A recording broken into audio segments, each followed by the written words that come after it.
The big silver ship hung in space above Earth, like a giant metal cloud.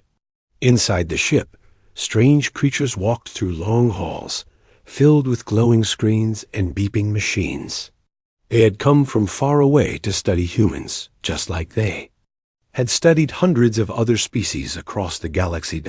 Dr. Katie Lewis pressed her face against the window of the space station. She could see the alien ship clearly from where she stood. For 3 months, she had been watching the visitors do their work. They called themselves the Zenthari, and they were very serious about everything they did. They measured things, took notes, and ran tests on everything they could find. The leader of the alien group was named Vex Prime Korloth. He was tall and thin, with gray skin that looked like old metal. His eyes were big and black, and he never seemed to smile. He spent most of his time looking at data on his computer screens and talking to his team in their strange clicking language. Captain Jake Morrison walked up to Katie and stood beside her at the window. He was the head of Earth's Defense Force, and he had been nervous about the aliens since they first arrived. "What do you think they're writing about us?" he asked. Katie shrugged. "They seem to think we're pretty normal, nothing special." The Zenthari had been very thorough in their study. They tested how strong humans were by making volunteers lift heavy weights. They looked at human technology by examining computers, cars, and weapons. They counted how many spaceships Earth had and how many soldiers were in the army. They even gave intelligence tests to thousands of people to see how smart humans were.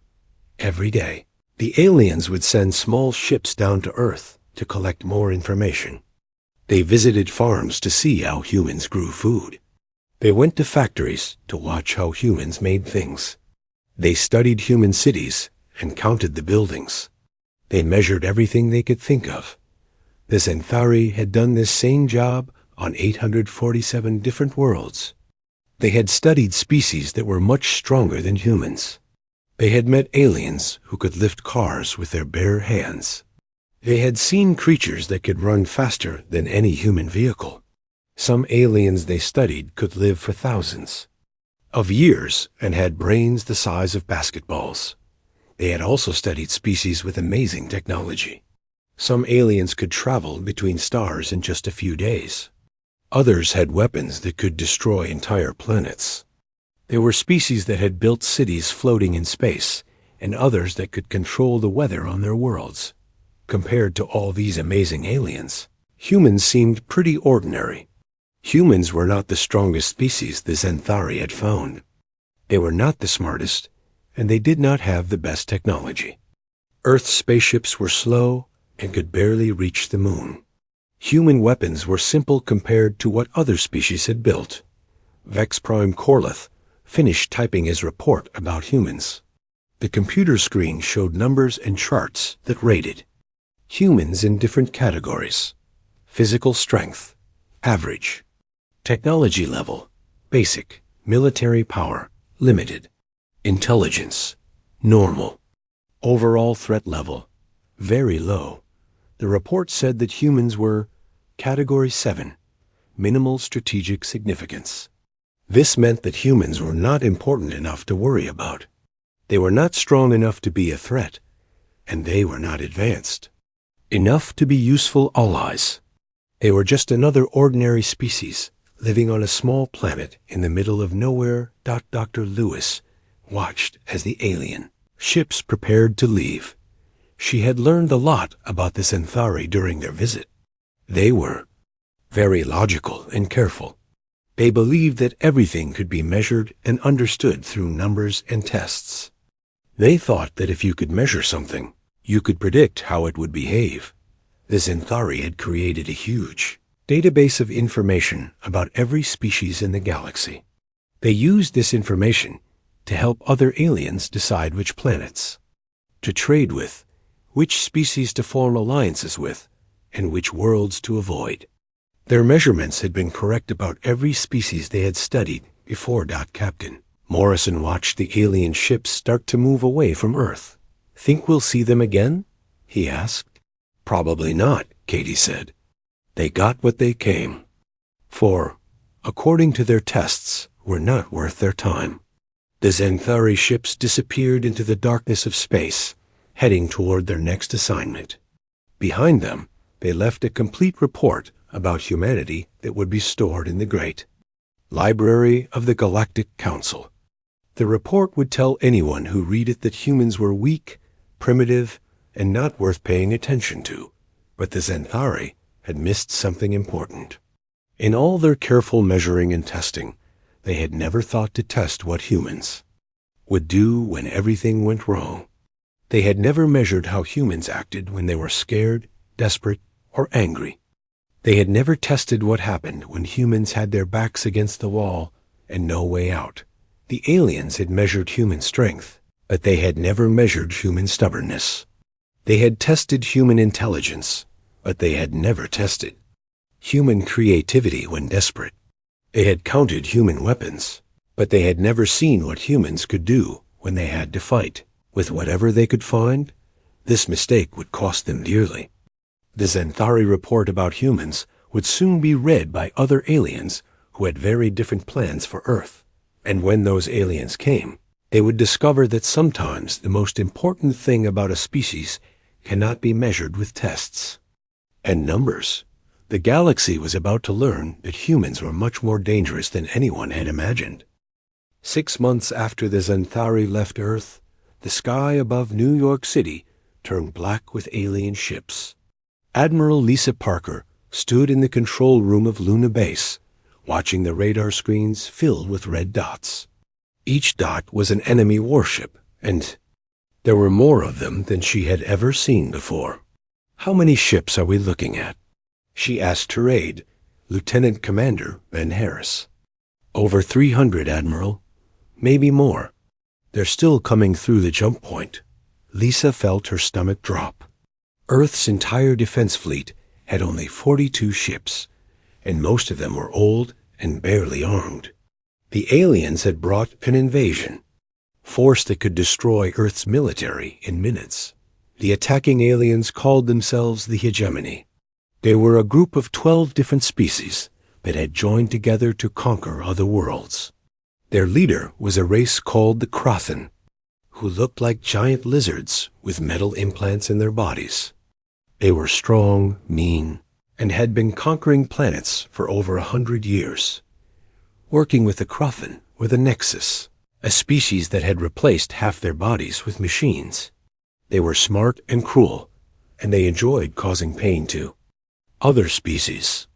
The Hegemony also had 10 other alien races, each bringing their own ships, weapons, and soldiers to the invasion. The Hegemony had read the Xanthari report about humans.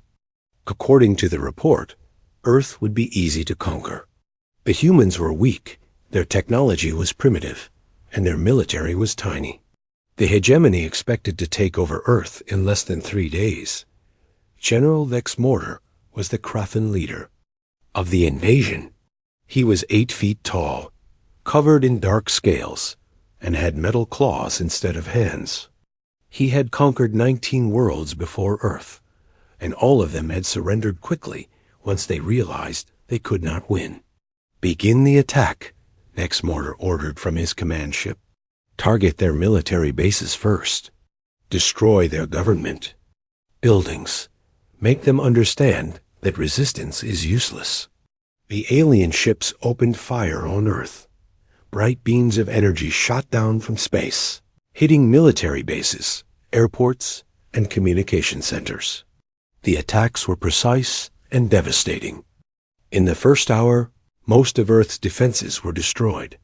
Captain Jake Morrison was leading a small group of Earth ships when the attack began.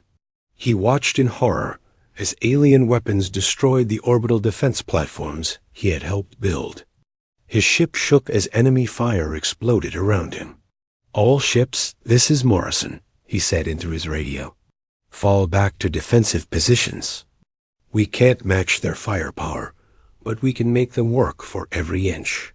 The alien ground forces landed in 12 major cities around the world. Huge transport ships touched down in the middle of New York, London, Tokyo, and other important places. The ships opened up, and thousands of alien soldiers poured out. The Krathan soldiers were terrifying to look at. They were bigger and stronger than humans, with thick armor and powerful weapons. They moved through the streets like unstoppable machines, destroying everything in their path. Behind them came the Nexus troops, who used advanced technology to take control of human computers and communication systems. Dr. Katie Lewis was in Seattle when the aliens attacked. She had been working at a research center when the first explosions lit up the sky. She watched from her office window as alien ships landed in the city center and began unloading troops. "We need to evacuate," her assistant, Dr. Rick Coleman, said as he ran into her office. "The military is telling everyone to get out of the city," but it was too late. The aliens had surrounded the city with their ships. No one could get in or out. Within hours, Seattle was under alien control, just like the other cities where the hegemony had landed. The alien commanders expected the humans to surrender quickly. This was how it had always worked before. When the hegemony attacked a planet, the local population would realize they could not win and would give up fighting. The aliens would then set up a new government and put the conquered species to work. But something strange started happening on Earth. Instead of surrendering, humans began to fight back in ways the aliens had never seen before. When the Krathan soldiers destroyed a police station, the human officers did not give up. They regrouped at a nearby school and continued fighting. Tony Rodriguez was a firefighter in Los Angeles when the aliens attacked his city. His fire station was destroyed in the first wave of attacks, but Tony did not go home. Instead, he gathered the other firefighters and began rescuing people from burning buildings. Even while alien soldiers patrolled the streets, Amy Chun was a paramedic in Chicago. When the aliens took over the hospital where she worked, she set up a medical station in an abandoned store.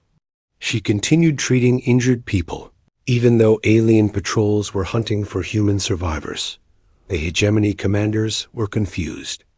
According to their intelligence, humans were supposed to be logical creatures who would recognize when they were beaten. But these humans kept fighting, even when they had no chance of winning. "The humans are not behaving as predicted," reported Commander Zek Voss, a Nexus officer. "They continue to resist even after their military has been defeated." General Vex Mortar snarled, "Then we will crush them harder, increase the patrols, hunt down every group of survivors. Show them what happens when they refuse to submit." But the harder the aliens pushed, the more stubbornly the humans fought back. In every occupied city, small groups of humans were organizing resistance movements. They used their knowledge of their own cities to hide from alien patrols and strike. Back when the enemy was not expecting it, Dr. Lewis found herself trapped in occupied Seattle with dozens of other survivors. They were hiding in the basement of a destroyed building, trying to stay quiet while alien soldiers searched the area above them. "We should try to reach the evacuation point," whispered Janet Miller, a teacher who had been in the city when the attack began. "There is no evacuation point," Katie said quietly. "The aliens control everything." "But that doesn't mean we give up." She looked around at the other survivors. They were scared and tired, but none of them were talking about surrendering. Even though they were trapped in a city full of alien soldiers, they were already planning ways to fight back. The hegemony had measured human strength and found it lacking. They had studied human technology and found it primitive. They had counted human weapons and found them weak. But they had never measured the one thing that would make all the difference: the human refusal to give up. 3 weeks had passed since the hegemony invasion began, and General Vex Mortar was starting to get angry.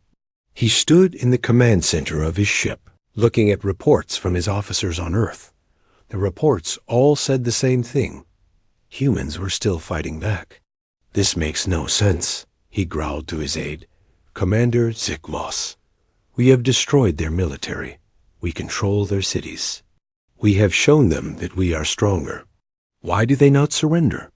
Zekvos, a Nexus officer with metal implants covering half his face, checked his data pad. The humans are behaving differently than any species we have conquered before. They seem to ignore the fact that they cannot win. On Earth, the human resistance was growing stronger every day. In the ruins of Chicago, a construction worker named Pete Johnson had become the leader of a group of survivors.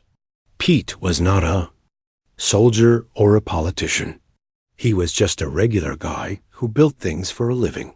But he knew every tunnel, every sewer, and every hidden passage in his neighborhood. "We hit their patrol at 5th and Main tonight," Pete told his team as they gathered in an abandoned subway station. "They're getting careless because they think we're beaten." The group with Pete included people from all walks of life. There was Maria Santos, a nurse who had been working at a hospital when the aliens attacked. There was Danny Kim, a pizza delivery driver who knew every shortcut in the city. There was Ellen Wright, a librarian who had an amazing memory for details. None of these people were trained soldiers, but they were all stubborn. They refused to accept that the aliens had won, even though logic said they should give up. When the Krafen soldiers destroyed their homes, they found new places to live. When the aliens cut off their food supplies, they found ways to get more food. When their weapons were taken away, they made new ones. In Denver, a teacher named Nancy Williams had turned her school into a shelter for over 200 survivors. The aliens had bombed the school, but Nancy and her volunteers had cleared out the rubble and made it livable again. She organized cooking teams, medical teams, and security teams from the people in her group. "We're not just surviving," Nancy told her volunteers during their daily meeting. "We're showing these aliens that they can't break us. Every day we keep going is another day we prove they were wrong about us." The hegemony had expected humans to behave like every other species they had conquered. When faced with overwhelming force, most species would recognize that resistance was pointless and would surrender to avoid more suffering. This was logical behavior that made sense to the aliens. But humans were not behaving logically. They were behaving stubbornly. Captain Jake Morrison was still fighting in space with the remains of Earth's fleet. He had started the war with 12 ships under his command. Now he had only 3 ships left, and all of them were badly damaged. Any reasonable military commander would have surrendered by now. Instead, Morrison kept attacking. His ships would hide in the asteroid belt, wait for alien supply ships to pass by, then attack quickly before disappearing again. The attacks did not do much damage to the overall alien fleet, but they were annoying and expensive to defend against. "Captain, we're down to our last missiles," reported Lieutenant Steve Collins, Morrison's weapons officer. "Our engines are barely working, and we've got hull breaches on 3 decks. "Then we better make those last missiles count," Morrison replied. "The aliens think we're beaten, but we're still here. As long as we're still fighting, we haven't lost." Dr. Katie Lewis was learning about the alien mindset from her hiding place in Seattle. She had managed to tap into some of the alien communication channels and was listening to their conversations. What she heard was very interesting. The aliens kept talking about how humans were behaving irrationally. They could not understand why humans continued to fight when the situation was hopeless.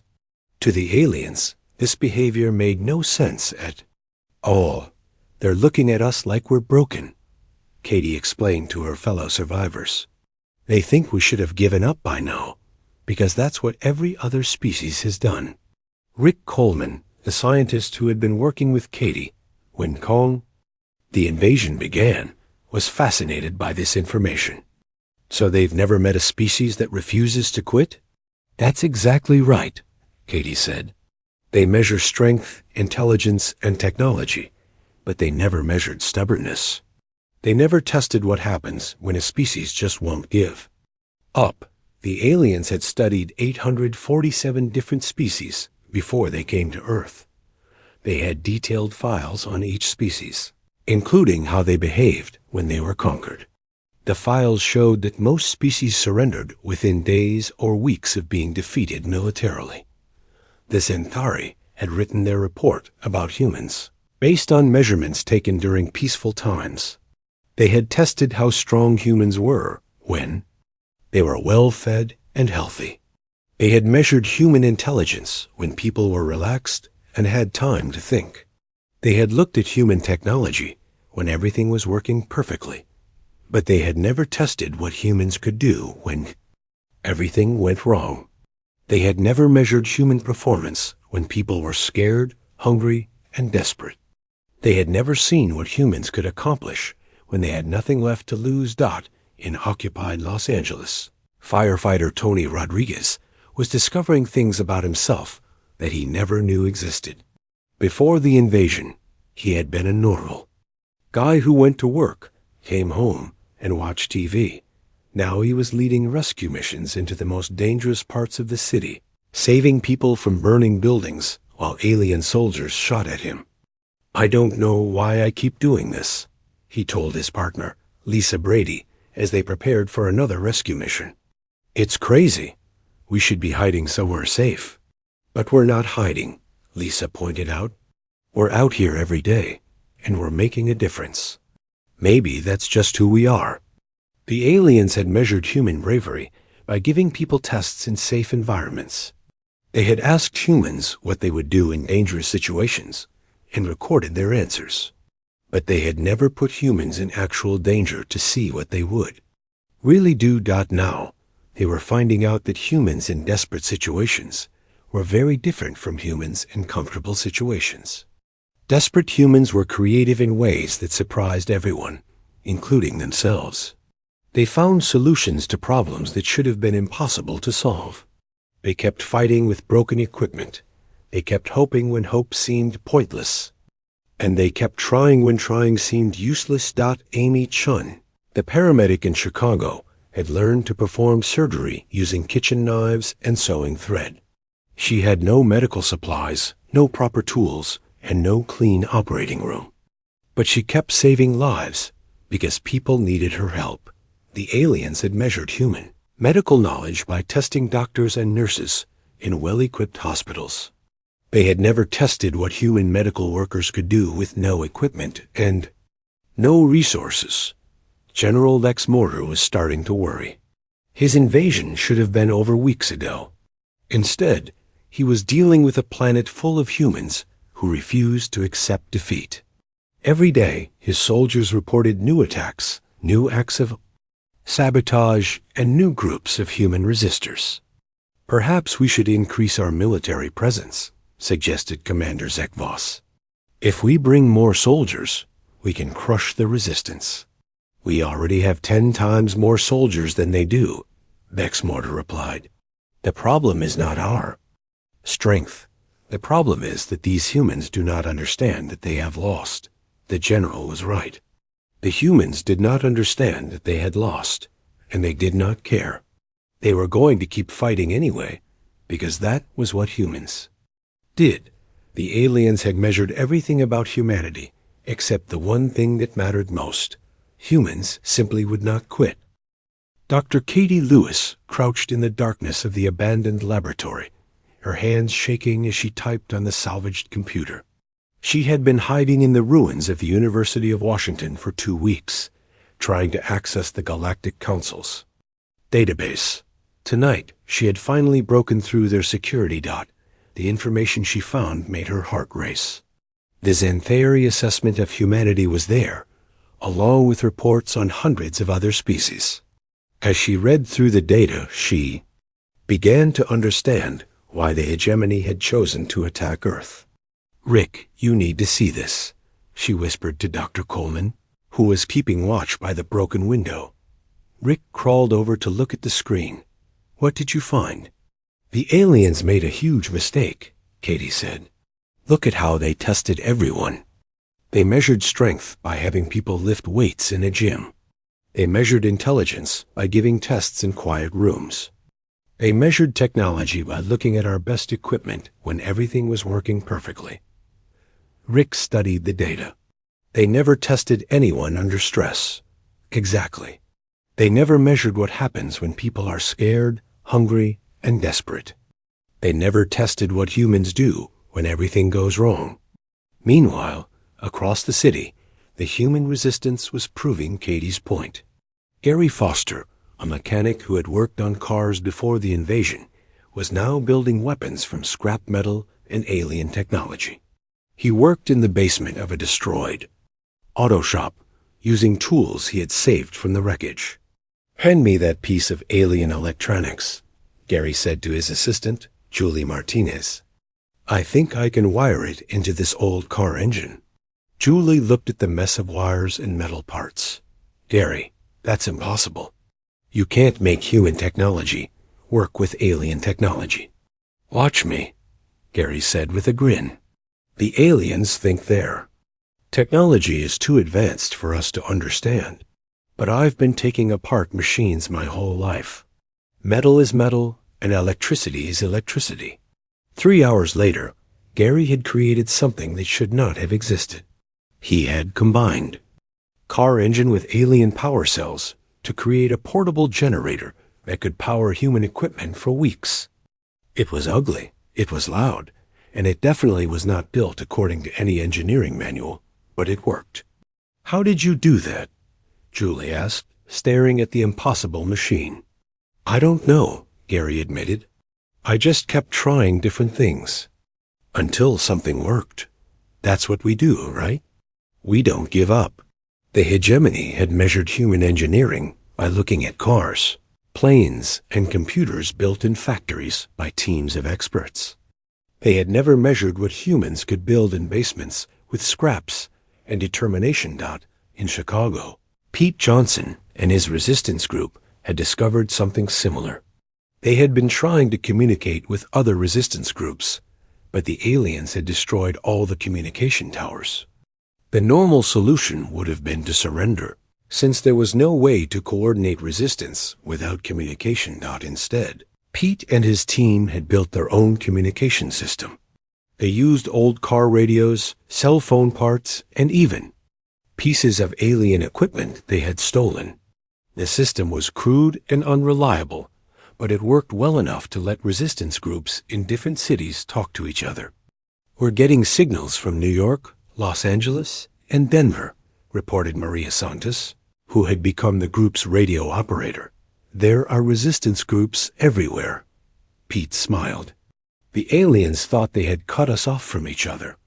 They didn't know that humans are really good at fixing things that are broken." The Zentari had measured human communication by studying the internet and cell phone networks. They had never measured what humans could do when all the official communication systems were destroyed. Captain Morrison was having similar success in space. His 3 remaining ships were barely holding together, but he had found ways to make them more effective than they had ever been before. He had stripped unnecessary equipment from his ships to make them faster. He had modified his weapons to do more damage. He had even figured out how to use the alien ship's own technology against them. "We just hit another supply convoy," reported Lieutenant Collins. "That's the 5th one this week," Morrison nodded. "The aliens are starting to worry about us. They're sending more ships to escort their convoys, which means fewer ships available for other missions. But Captain, we're still outnumbered 1,000 to 1. How long can we keep this up?"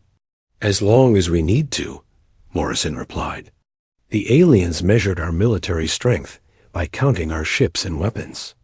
They never measured how effective we could be when we stopped following the rules."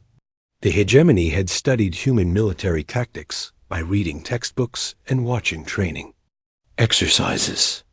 They had never seen what human soldiers could do when they threw away the textbooks and started improvising. Dr. Lewis was beginning to understand the full scope of the aliens' mistake.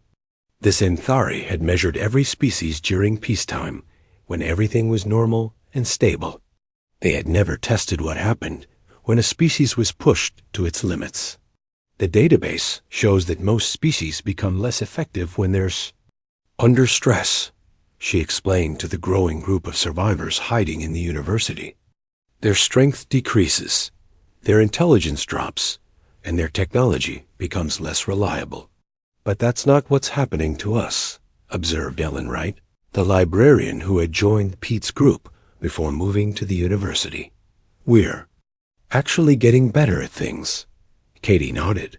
That's exactly right. Humans seem to become more creative and determined when things get desperate. The aliens never measured that.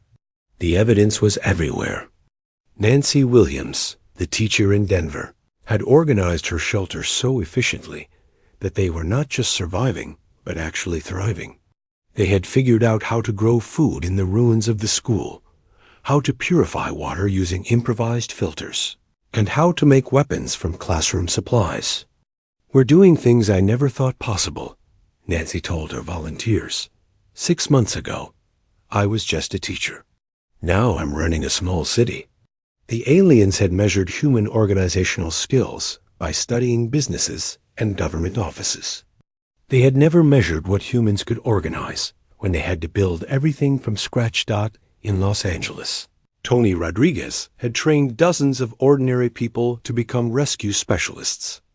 People who had never been in a dangerous situation before were now running into burning buildings and fighting alien soldiers to save their neighbors. I don't understand it, Tony told his partner Lisa. These people should be terrified, but they're volunteering for the most dangerous missions. Maybe being terrified is exactly what makes them brave, Lisa suggested. Maybe fear and courage are the same thing. The Xanthari had measured human bravery by asking people hypothetical questions about dangerous situations. They had never measured what humans actually did when the danger was real. Amy Chun had trained a dozen people to be paramedics, using nothing but first aid books and supplies scavenged from destroyed hospitals. Her students were now performing medical procedures that should have required years of training. I don't know how you're doing this, one of her students, Kevin Park, said after successfully treating a gunshot wound. I was an accountant before. The invasion. I should not be able to do surgery. You're doing it because people need you to do it, Amy replied. That's how humans work. We become what we need to become. The aliens had measured human medical knowledge by testing doctors and nurses in fully equipped hospitals. They had never measured what ordinary humans could learn when lives depended on it. General Vex Mortar was beginning to realize that the hegemony had made a serious error. The human resistance was not getting weaker over time. It was getting stronger. Every week, the humans became more organized, more creative, and more determined. Sir, we're losing more equipment to human sabotage than we're losing to their military, reported Commander Zekmos. They're stealing our technology and using it against us. How is that possible? Vex Mortar demanded. Our technology is centuries ahead of theirs. They're not using it the way it was designed to be used, Zekmos explained. They're modifying it, combining it with their own technology, and creating new weapons that we didn't know were possible. The general snarled in frustration. The Xanthari report said humans were primitive and predictable. These humans are neither primitive nor predictable. The hegemony had measured human technology by studying humanity's best achievements. They had never measured what humans could do when they had to work with whatever they could find. They had never measured human stubbornness, human creativity under pressure, or human refusal to give up. Now they were learning that sometimes the most important things cannot be measured at all. Admiral Lisa Parker stood in the command center of what remained of Luna Base, looking at the tactical display with grim determination. The screen showed the massive hegemony command ship hanging in orbit above Earth, surrounded by hundreds of smaller warships. Her plan was simple, desperate, and according to every military manual ever written, completely insane. Are you sure about this, Admiral? Asked Commander Ben Harris, her second in command. We're talking about a direct assault on their flagship with only 8 ships. Lisa nodded. The resistance groups on Earth have been proving something for months now. Sometimes the impossible becomes possible when you refuse to accept that it's impossible. Captain Morrison had brought his 3 battered ships to join the assault. His vessels were held together with spare parts and determination, but they were still fighting. Lieutenant Steve Collins had managed to modify their weapons using alien technology that Gary Foster had figured out how to reverse engineer. This is either going to be the most heroic last stand in human history, or the most heroic victory, Morrison said over the radio. Either way, it's going to be heroic. The remaining ships of Earth's fleet prepared for what everyone knew would be the final battle. They had Commander Beth Murphy leading a squadron of modified fighters, Lieutenant Danny Rodriguez flying a transport ship loaded with explosives, and Captain Susan Chong commanding a converted mining vessel that had been turned into a makeshift warship. None of these ships should have been able to threaten a hegemony command ship. The alien vessel was 10 times larger than all the human ships combined, with shields that could deflect planet-killing weapons and armor that could survive. The explosion of a star. But the humans had learned something important over the past months. Sometimes size and strength are not as important as stubbornness and creativity. On Earth, the global resistance was preparing for their own impossible mission. Dr. Katie Lewis had discovered that the hegemony's command and control system had a weakness. The aliens had built their network to be efficient and logical, but they had never considered that someone might attack it using completely illogical methods. The alien computer system is designed to handle logical attacks, Katie explained to the resistance leaders during their secret meeting in the ruins of Seattle. But it's not designed to handle the kind of chaotic, improvised assault that humans excel at. Pete Johnson, the construction worker who had become one of the most effective resistance leaders, grinned. So we're going to attack their computers the same way we've been attacking everything else? By doing things that don't make sense? Exactly, Katie said. Gary Foster has figured out how to connect human computers to alien systems. We're going to overload their network with so much random, contradictory information that it won't be able to process anything. The plan was typical of human resistance tactics. It was improvised, it relied on stolen and modified equipment, and it had never been tried before. According to every principle of computer science, it should not work. But then again, most of what the humans had accomplished should not have worked. Gary Foster had spent the past month building the most bizarre computer system ever created. It combined human laptops with alien processors, cell phone parts with advanced alien memory cores, and video game controllers with military-grade alien interfaces. The whole thing was held together with duct tape and hope. I still don't understand how this thing works, admitted Julie Martinez, who had been helping Gary build the system. Neither do I, Gary said cheerfully. But it does work, and that's what matters. The attack began at exactly midnight, Earth time. Admiral Parker's fleet moved toward the hegemony command ship, their weapons charging and their crews prepared for battle. At the same time, resistance groups in 12 cities began their cyber attack on the alien command network.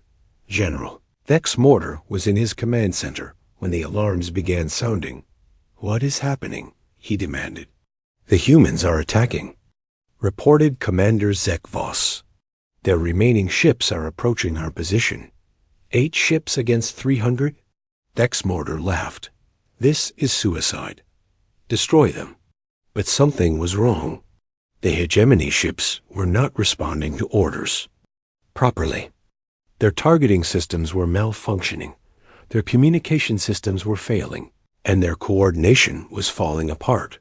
Sir, we're receiving massive amounts of data from the planet, reported the ship's technical officer. The humans are somehow transmitting directly into our command network. That's impossible, Vex Mortar said. Our technology is completely incompatible with theirs. Down on Earth, Katie Lewis was watching her improvised system work exactly as she had hoped. It would not work. The alien computers were trying to process the flood of human data, but they could not understand it. Human computers and alien computers thought in completely different ways, and the combination was creating chaos in the hegemony's command system.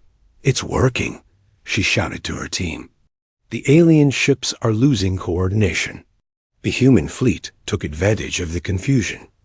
Captain Morrison's ships attacked the hegemony's left flank, while Admiral Parker's group hit them from the right. The alien ships were more powerful, but they were not working together anymore. "Focus fire on the command ship," Morrison ordered. "If we can disable their flagship, the rest of their fleet will be lost." Commander Murphy's fighters swarmed around the massive alien vessel, their weapons modified to target specific systems rather than trying to destroy the whole ship. Lieutenant Rodriguez piloted his explosive-laden transport ship directly toward the command ship's main weapon array. "This is Rodriguez," he said calmly over the radio. "I'm going to ram their main gun. Tell my wife I love her." Rodriguez's ship slammed into the command ship's primary weapon system, creating a massive explosion that disabled the alien vessel's most dangerous weapon. The sacrifice gave the other human ships the opening they needed. Captain Chang's converted mining ship proved to be surprisingly effective. The aliens had never seen anything like it, because no military engineer would ever think to turn a mining vessel into a warship. But humans had learned to make weapons out of anything they could find. "Their shields are designed to stop military weapons," Chang reported. "But they don't know how to handle mining lasers and industrial cutting tools." The mining ship's unconventional weapons carved through the command ship's defenses like they were cutting through rock. The aliens had never bothered to design defenses against mining equipment because no sane species would use mining equipment as weapons. But humans were not particularly sane, and that was exactly what made them dangerous. On Earth, the resistance groups were launching their own final assault. Pete Johnson led a team into the heart of occupied Chicago, targeting the alien command center that the Kraken had set up in the ruins of City Hall. Nancy Williams coordinated similar attacks in Denver, while Tony Rodriguez led his rescue teams in an assault on the alien base in Los Angeles. "Remember," Pete told his team as they prepared to attack, "we're not trying to win a fair fight. We're trying to cause as much chaos as possible." The human attacks were completely unpredictable. The aliens had prepared for military assaults, guerrilla warfare, and terrorist attacks. They had not prepared for humans who attacked using fire trucks, school buses, and construction equipment. Amy Chun had organized her medical volunteers into an assault team that attacked the alien field hospital in Chicago. The aliens were so confused by the idea of medical workers attacking a hospital that they had no idea how to respond. "This makes no sense," complained the Kraken commander defending the hospital. "Medical personnel are supposed to be non-combatants." "Tell that to the humans," his aide replied. The turning point came when Dr. Lewis's cyber attack finally overwhelmed the alien command network completely. The hegemony ships lost all coordination. Their weapon systems began targeting each other, and their navigation computers started giving random directions. General Vex Mortar watched in horror as his invasion force tore itself apart. "How is this possible?" he roared. "We are using the most advanced technology in the galaxy." "The humans are not using technology the way it was designed to be used," Commander Zekvos explained desperately. "They are doing things that should not work, but somehow do work." Admiral Parker's flagship moved in for the final attack on the command ship. The massive alien vessel was disabled, its weapons were destroyed, and its shields were failing. But Parker was not interested in destroying the ship. She had a different plan. "This is Admiral Parker to the Hegemony command ship," she transmitted. "You have 60 seconds to surrender, or we will board your vessel and take it by force." "You?" cannot board our ship, Thexmortar replied. Your soldiers are inferior to ours. We're not sending soldiers, Parker said. We're sending firefighters, construction workers, mechanics, and teachers. People who are very good at solving problems that shouldn't have solutions. The boarding parties that attacked the Hegemony command ship were unlike anything the aliens had ever faced. Gary Foster led a team of mechanics who disabled the ship's engines using tools they should not have worked on alien technology. Ellen Wright led a group of librarians who somehow managed to take control of the ship's computer systems using research skills and determination.